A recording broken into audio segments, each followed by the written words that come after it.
अस्सलामुअलैकुम। Straight talk में खुश आमदीद। आपके साथ मैं हूँ आयशा बख्श। पाकिस्तान में नए सूबों की बहस नई नहीं है और अब वज़ीर दाखिला मोहसिन नकवी के बयान के बाद एक बार फिर पूरे मुल्क में ये मौजू ज़ोरों शोर से ज़ेरे बहस है। सूबों की बहस की जड़ें 1950 की दहाई तक जाती हैं, जब वन यूनिट सिस्टम नाफिज करके सूबों की अलग शनाख्त ख़त्म कर दी गई, लेकिन इस फैसले के खिलाफ शदीद रद्द-ए-अमल आया। 1973 के आइन के नफाज के बाद भी जनूबी पंजाब, सराइकी सूबा, बहावलपुर सूबा, जनूबी सिंध, हज़ारा सूबा और बलूचिस्तान के पश्तून अक्सरियती इलाकों पर मुश्तकिल नए सूबों के मुतालबात वक्फे से उठते रहे हैं। ताहम हकीकत यही है कि क़याम पाकिस्तान के बाद सिर्फ बलूचिस्तान ही एक नए सूबे के तौर पर वजूद में आया। अगर मौजूदा विफाकी ढांचे का जायजा लिया जाए तो चारों सूबों में एक खास तवाज़ुन दिखाई देता है। पंजाब में पंजाबी अक्सरियत के साथ साथ सराइकी आबादी भी मौजूद है। सिंध में अंदरूने सिंध सिंधी, जबकि शहरी इलाकों में उर्दू बोलने वाली बड़ी तादाद में रह रहे हैं। बलूचिस्तान के वस्ती और जनूबी हिस्सों में बलोच और शिमाल में पश्तून अक्सरियत रखते हैं, जबकि खैबर पख्तूनख्वा में पश्तून अजला के साथ साथ हज़ारा डिवीजन में हिंद को बोलने वाले बड़ी आबादी में मौजूद हैं। यूँ ये आबादियाती तनव्वो यानी डेमोग्राफी पाकिस्तान के विफाकी ढांचे को एक मुतवाज़न शक्ल देती है। जहाँ तक बार बार भारत में 28 सूबों की मिसाल का ताल्लुक़ है, तो वहाँ विफाक भी अमेरिका की तरह ही रियासतों के तहत वजूद में आया है। लेकिन भारत में नए सूबों के क़याम में सिर्फ इंतज़ामी ज़रूरत ही नहीं, बल्कि तारीख़ी, नस्ली, लिसानी, तहज़ीबी और सकाफ़ती अवामिल भी बुनियादी किरदार अदा करते हैं। अब दिलचस्प बात यह है कि भारत के कई सूबों की आबादी दुनिया के कई ममालिक से भी ज़्यादा है। महाराष्ट्र की आबादी पाकिस्तान के सूबे पंजाब के करीब है, लेकिन फिर भी वो भारत की अमीर रियासतों में शुमार होता है। पाकिस्तान के आइन में नए सूबे बनाने की गुंजाइश ज़रूर और यकीनन मौजूद है, मगर ये रास्ता हरगिज़ आसान नहीं।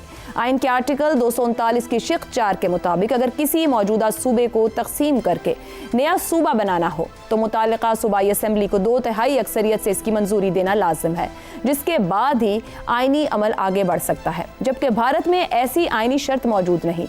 अब इन तमाम हक़ाइक़ की रोशनी में असल सवाल यही है कि क्या पाकिस्तान में नए सूबों का क़याम वाकई एक आसान मरहला साबित हो सकता है, जब हर सूबे की सियासी हरकियात एक दूसरे से मुख्तलिफ हैं।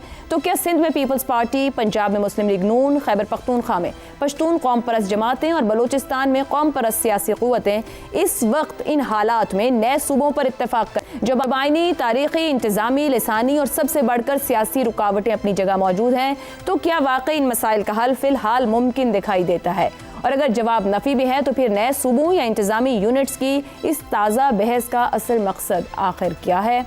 इसी पूरे मामले पर गुफ्तगू रखेंगे। प्रोग्राम के पहले हिस्से में हमारे साथ हैं शहजाद चौधरी, ज़ैगम खान, आमिर अहमद खान और रज़ा रूमी साहिब। प्रोग्राम का सवाल आप सभी के लिए।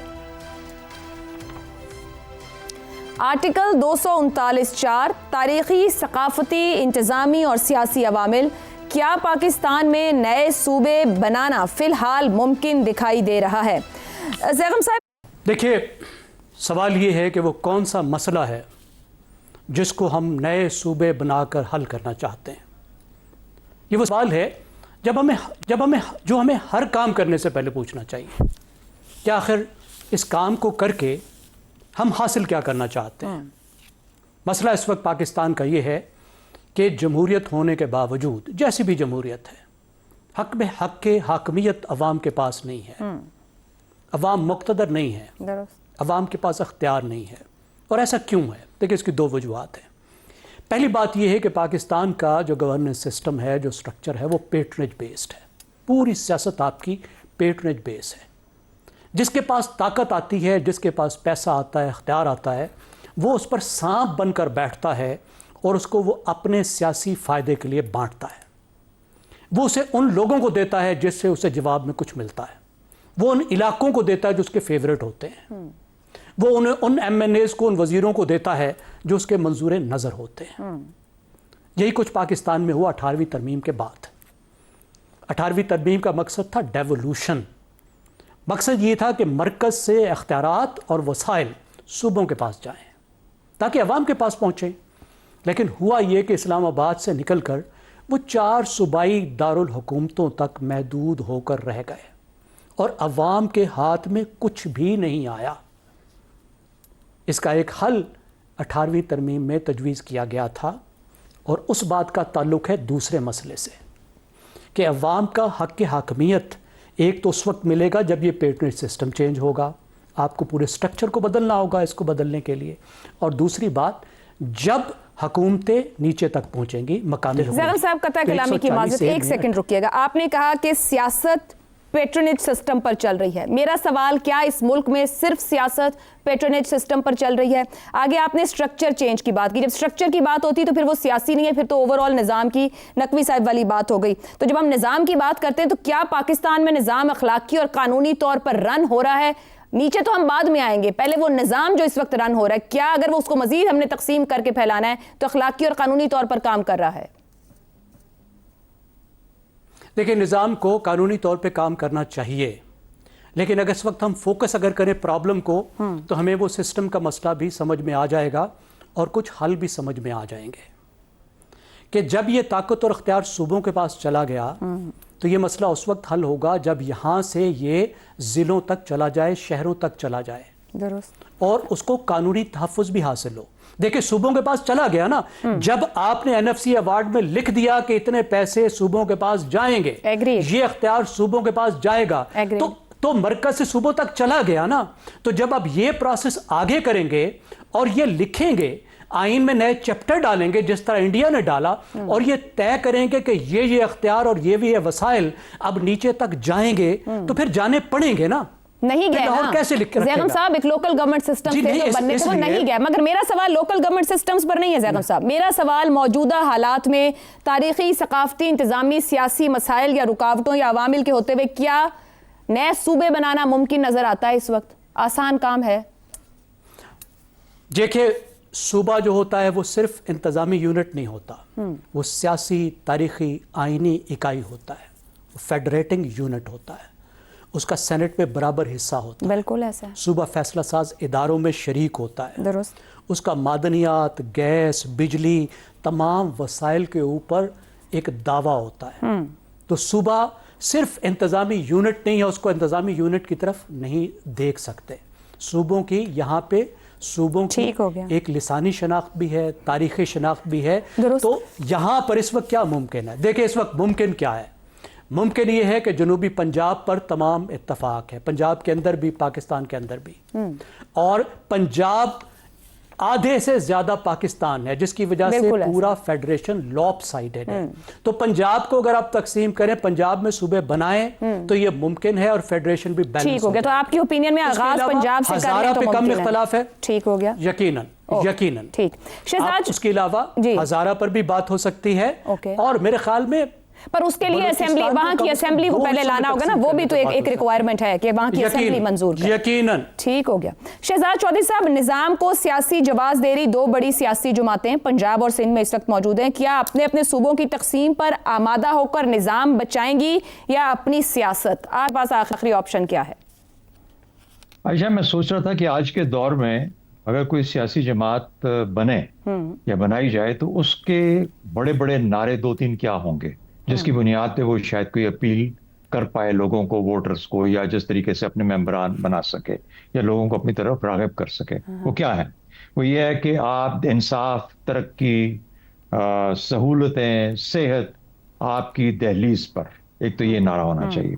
दूसरा, अवाम अपने फैसले खुद करेंगे, इस्लामाबाद में बैठे बाबू ये काम नहीं करेंगे। ये गालिबन वो 2 या 3 या 4 बड़े ऐसे नारों में से ये मेन चीज होगी। मकसद क्या है? मकसद ये है कि आज के दिन में आज की जो रियासत है, जो रियासतें हैं, रियासत नहीं है रियासतें हैं, वो रियासतें अपने अवाम के साथ कोई ताल्लुक नहीं रखती हैं, रेलेवेंस खो चुकी हैं। वहां पे रियासत मौजूद नहीं है जहां पे होना चाहिए।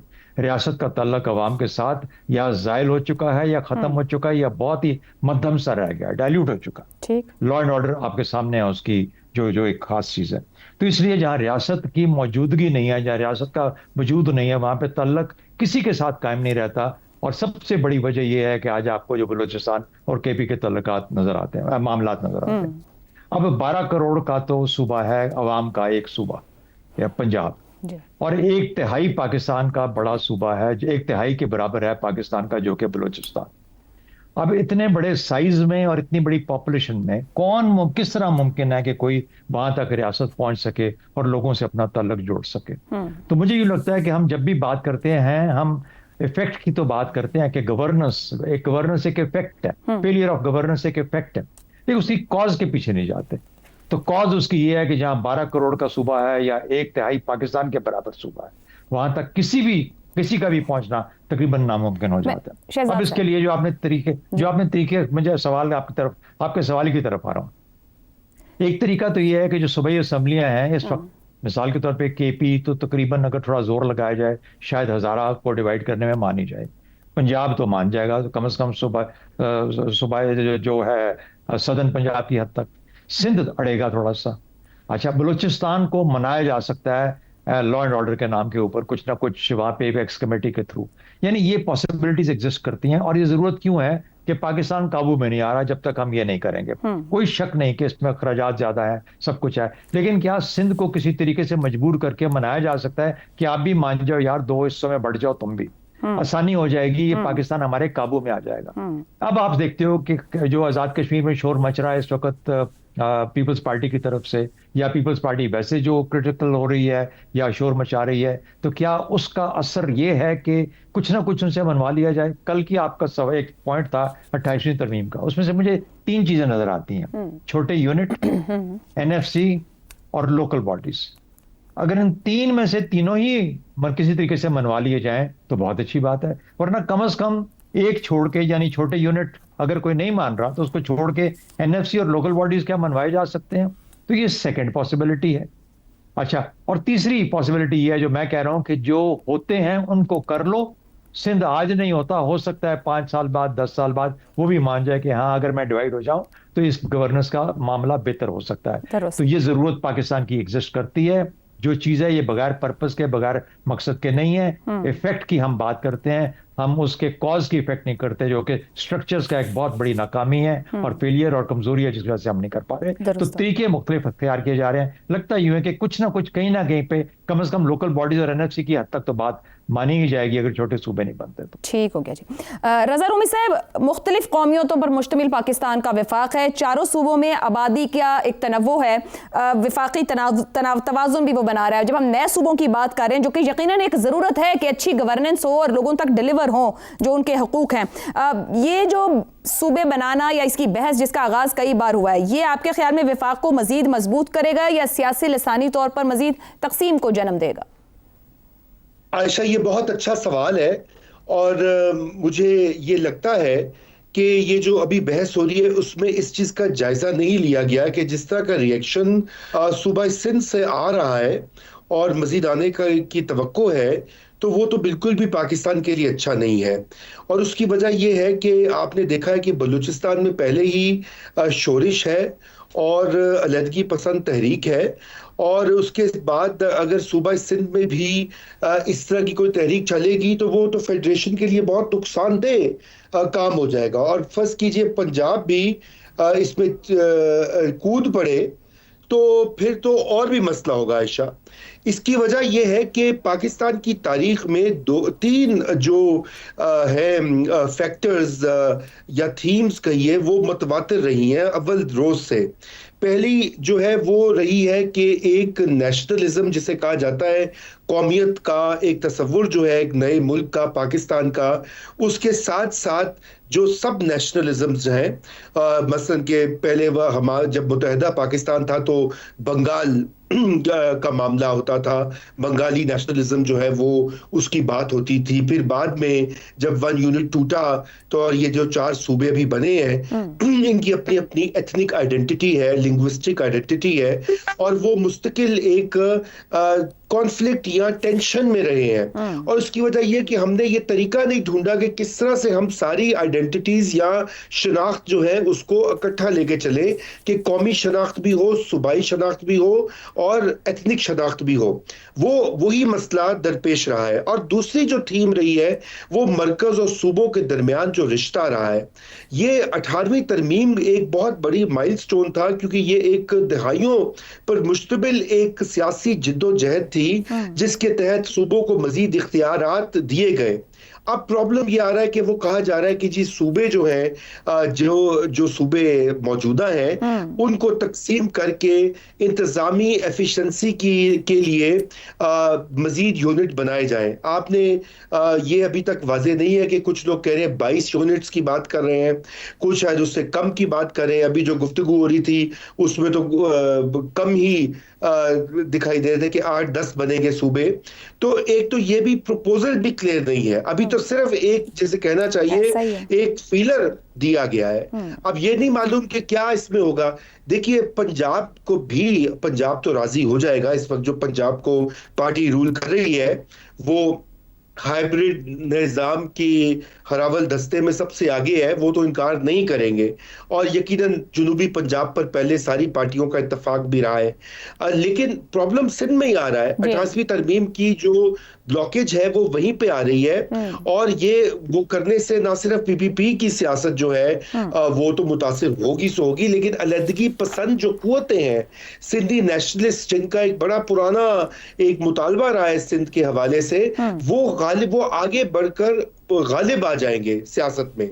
ये फेडरेशन के लिए एक अलार्म होना चाहिए। सही। इससे बेहतर ये है कि जो इंतजामी यूनिट्स जिनके लिए अगर सर्विस डिलीवरी के लिए आप काम कर रहे हैं, तो फिर आप जो मकामी हुकूमतें उनकी तरफ क्यों नहीं जाते। जनरल मुशर्रफ का 2001 का जो प्लान था वो सारा कुछ मौजूद है, उसका ऑर्डिनेंस भी मौजूद है, उसके तहत बहुत काम हुआ है। आप वहां से आगाज कीजिए और फिर स्टेप बाय स्टेप आगे बढ़े। और फाइनल पॉइंट मैं आपको ये बता दूं कि एफिशिएंसी की बात हो रही है आयशा, तो ये तो एक बहुत ज्यादा पाकिस्तानी टैक्स पेयर्स के ऊपर बोझ होगा।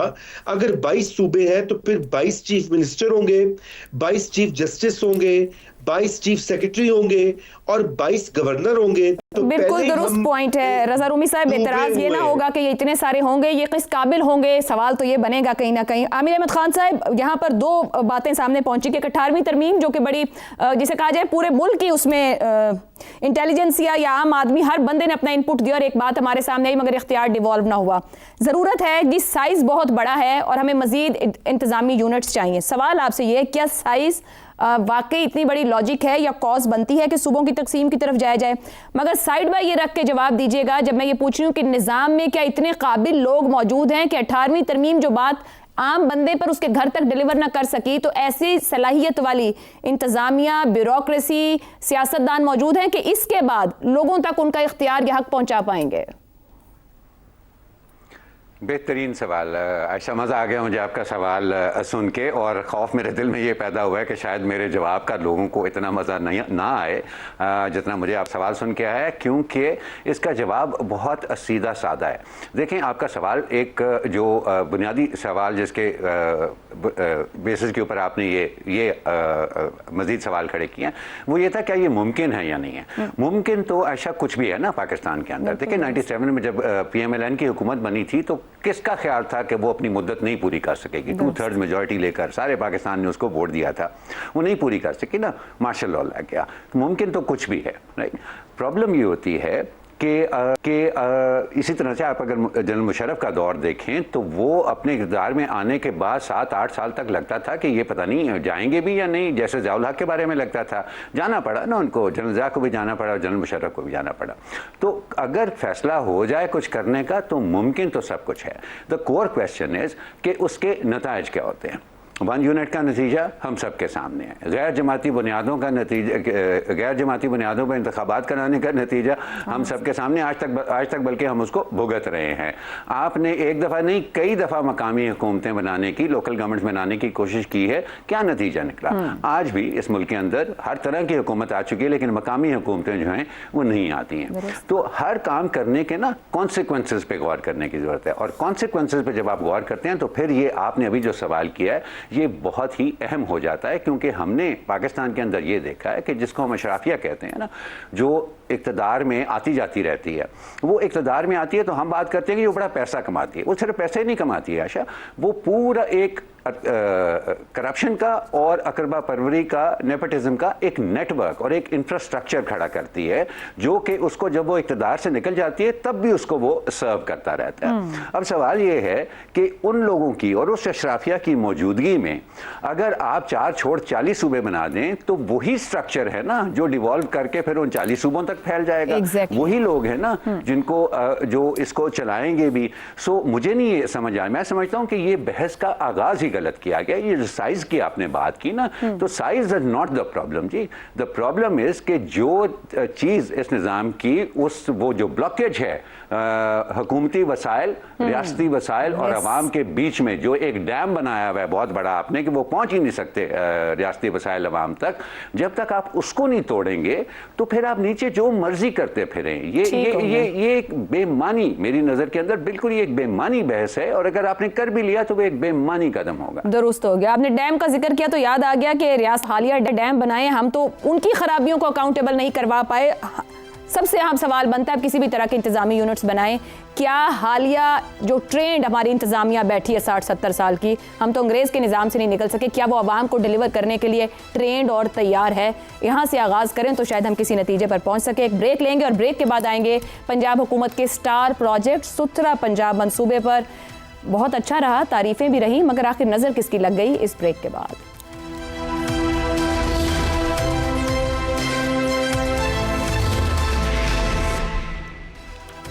प्रोग्राम में एक बार फिर खुशामदीद।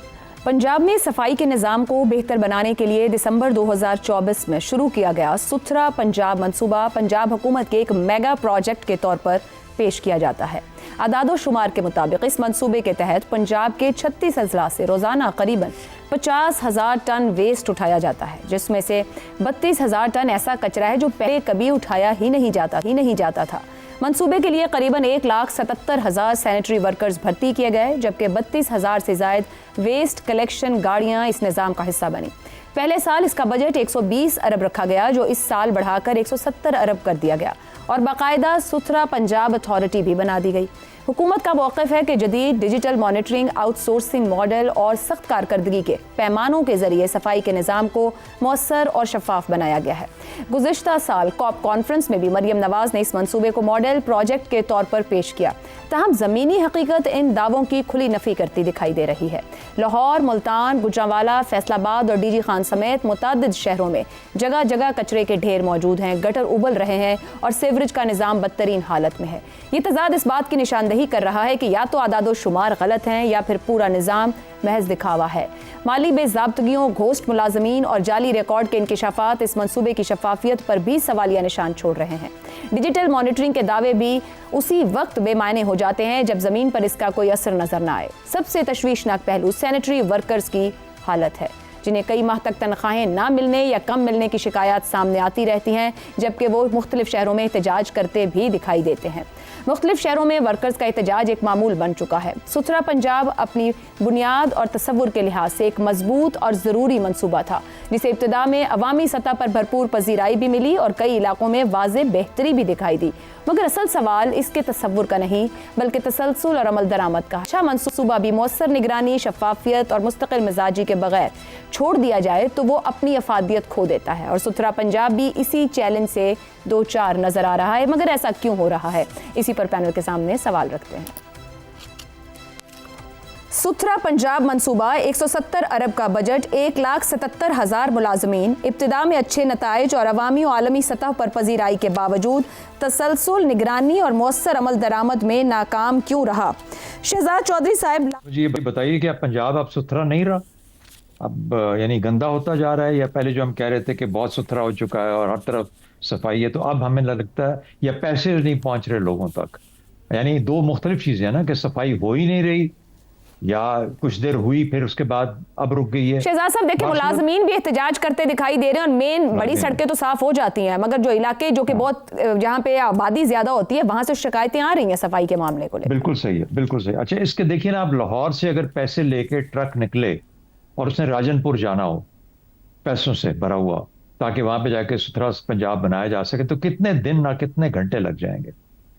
लेकिन अगर कोई तरीका ऐसा हो कि ये राजनपुर के अंदर से ही पैसा वहां पे आसपास के इलाकों को पहुंच जाए, तो कितनी आसानी हो जाए। ये पहला चीज हमें देखनी चाहिए। कोयटा से अंदाजा लगाइए चागई तक अगर पैसे लेके एक ट्रक निकले या कोई वैन निकले या वो कहे के वहां तक पैसे पहुंचा के आने हैं, अनलेस ऑफ कोर्स हम इसमें आजकल क्रिप्टो में डील मैं भी करें सर कहने वाली थी डिजिटली ट्रांसफर कर लें, ट्रकों में जरूर पैसे भेजने, पहले ही सेफ्टी के इश्यूज। बिल्कुल बिल्कुल। तीसरी बात, ये रजा रूमी साहब जानते होंगे, जब भी कोई बहुत बड़ा डिग्नेटरी आता है ना किसी जगह पे, मिसाल के तौर पे किसी गांव में, तो उसके ऊपर आप देखें कैसे रेड कार्पेट बिछेगा, वहां पे हेलीपैड बनेगा, लोगों को जमा किया जाएगा, उसके बाद फिर वो वापस आएगा, वहां खड़े होकर तकरीर करेगा।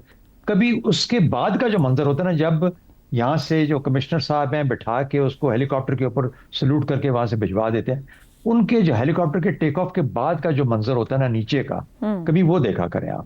यानी वो इलाका जो कि इतना प्लान्ड और इतना साफ शफाफ लगता था, वजह क्या है कि हमने सिर्फ उस आदमी को इम्पैक्ट दिखाना है, मेरी गवर्नेंस का, मेरे तरीके का।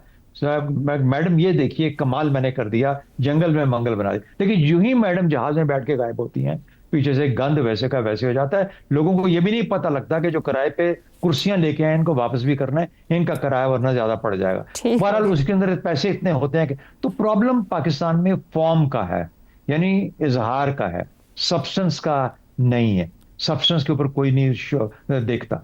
मेरा अपना ख्याल यह है कि डैमों को तोड़ के, जैसे हम पिछले सवाल के जब बात कर रहे थे, ये जब तक रिसोर्सेज सुथराई का काम हो, तालीम का काम हो, सेहत का काम हो, खुशहाल और छोटे घराने का काम हो, जब तक ये मोहल्लों पे नहीं जाएगा उस वक्त तक ये काम रह सकते ही नहीं है। इनके अंदर किसी किस्म की अफादियत नहीं हो सकती, ये दायमी नहीं हो सकते, ये सिर्फ एक दिखावा है, फोटो ऑप है। वो फोटो ऑप निकल गया तो पीछे से बात खत्म। मगर फिर फोटो ऑप तो बहुत महंगे हैं। आमिर साहब पढ़ रहे हैं अगर एक साल का बजट 120 अरब और अगले का 170 हो, क्योंकि लाहौर के अलावा तमाम अजला में वेस्ट कलेक्शन जो है वो आउटसोर्स की गई, निजी ठेकेदारों के सुपुर्द की गई और मॉनिटरिंग की जिम्मेदारी इस अथॉरिटी के पास थी। तो अगर काम सही नहीं हो रहा तो फिर कारकर्दगी की जिम्मेदारी किस पर है? अथॉरिटी पर है या उन ठेकेदारों पर है जिनकी जिम्मेदारी ग्राउंड पर है? बात बताऊं, मैं जब उसामा बिन लादेन एबटाबाद में मारा गया ना तो मैं उस वक्त लंदन में था, मैं बीबीसी के हेड ऑफिस से काम करता था। वहाँ की जो सुबह की सबसे बड़ी एडिटोरियल मीटिंग होती थी, उसमें सबसे पहला सवाल जो बड़े एक सीनियर एडिटर्स ने, और एक ने नहीं बहुत सब ने, उन्होंने सामने रखा। उन्होंने कहा कि जी कैसे हो सकता है कि दुनिया का इंतहाई मतलूब शख्स जो है वो इतनी देर तक एबटाबाद में रखा हो, क्या वहाँ पर कचरा उठाने भी कोई नहीं जाया करता था? और वो उनके लिए एक बुनियादी सवाल था जो कि उनकी मेन कवरेज के अंदर जिसका बार बार जिक्र हुआ। ये कचरा उठाना जो है ना, ये इतनी बुनियादी चीज़ है एक मुहज़्ज़ब मुआशरे के लिए। और वो कैसे मुमकिन बनाते हैं? बहुत सीधी सी बात, वो उसको कचरा जो है, जिसको हम कचरा कहते हैं, उसके अंदर सोना दबा हुआ होता है। उसके अंदर से बहुत सारी ऐसी चीज़ें होती हैं जो आपकी रिसाइकलिंग इंडस्ट्री जो है उसको फीड करती हैं। उसके अंदर बहुत सारी ऐसी चीज़ें होती हैं जो आपकी कॉटेज इंडस्ट्री की जो है वो उसको रॉ मटेरियल जो हैं वो प्रोवाइड करती हैं। तो इन मुल्कों में इसलिए कामयाब होता है कि वो सबसे पहले वो प्लान ये करते हैं कि अच्छा इस कचरे को उठा के इसको हम किस तरह से प्रोसेस करें कि वो अपने लिए इतना कमा ले कि ये प्रोजेक्ट जो है ये वक्त के साथ साथ, ज़रूरतों के साथ साथ उसको मज़ीद फैलाया जा सके, बजाय इसके कि साल बाद, 1.5 साल बाद उसके पैसे ख़त्म हो जाएं और मुलाजमीन जो हैं वो तनख्वाहों की का रोना रोते रहें और कचरा जो है वापस सड़कों के ऊपर दोबारा आ जाए। तो प्रॉब्लम यहाँ पर जो है ना जी, मैं बिल्कुल इस बात से इत्तेफाक करता हूँ कि कुछ हमारी भी बड़ी बुरी आदतें हैं पाकिस्तानी कौम की कि वो कचरे को वो अल्लाह की ज़मीन को समझते हैं कि वो बनाई कचरे के लिए है और हर जगह पे फैला देते हैं और उसको कोई उनका ध्यान नहीं रखते। लेकिन उसके साथ साथ ये पैसे के जोर के ऊपर इस तरह के प्रोजेक्ट्स नहीं चलते हैं। पंजाब जो है अब मुसलसल अगर इसको सेल्फ सस्टेनिंग प्रोजेक्ट नहीं आप बनाने की कोशिश करेंगे ना, तो ये मुसलसल इसके अंदर गंदगी फैलेगी, इससे कोई अच्छाई की उम्मीद नहीं रख सकते। दुरुस्त हो गया जी, एक ब्रेक लेंगे, गुफ्तगू को आगे बढ़ाएंगे।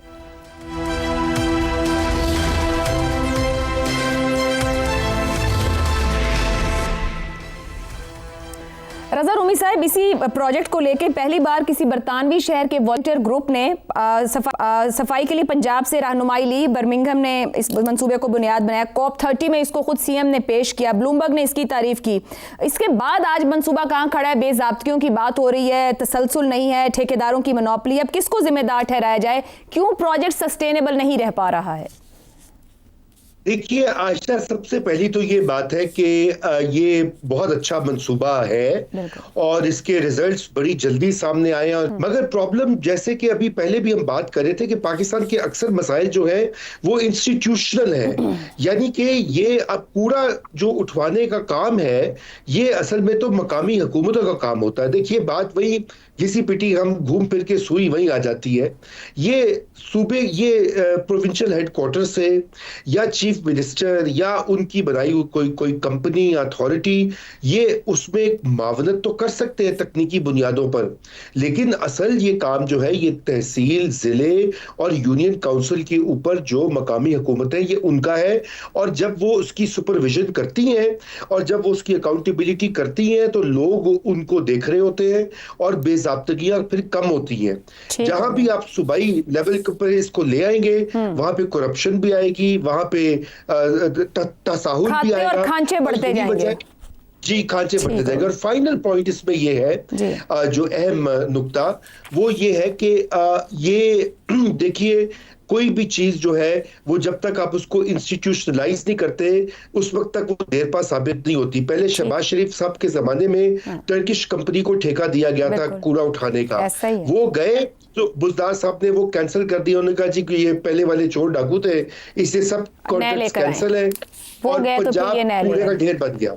और अब ये हो गया है। अब तरीका ये है कि किस तरह से मरियम साहिबा अपने टेन्योर में इसको देर पा बुनियादों पर ऑर्गेनाइज करें और इसको इंस्टीट्यूशनलाइज करें, फिर बात बनेगी। जी दुरुस्त है। ज़ैगम साहब, फेज 1 इसका मुकम्मल हुआ दिसंबर 25 में, 24 से शुरू होकर दिसंबर टू दिसंबर। फेज 2 को करेक्शन ईयर कहा गया, मगर गुज़िश्ता 7 महीने में खामियां दिखाई दे रही हैं। बेहतर नहीं हालात हुए, बदतर क्यों इस्लाही मरहला नाकामी का शिकार हो रहा है? आयशा, पहले तो मुझे इतराफ़ करने दीजिए, मैं बहुत तनकीद करता हूँ पंजाब की हुकूमत पर, वफाकी हुकूमत पर भी।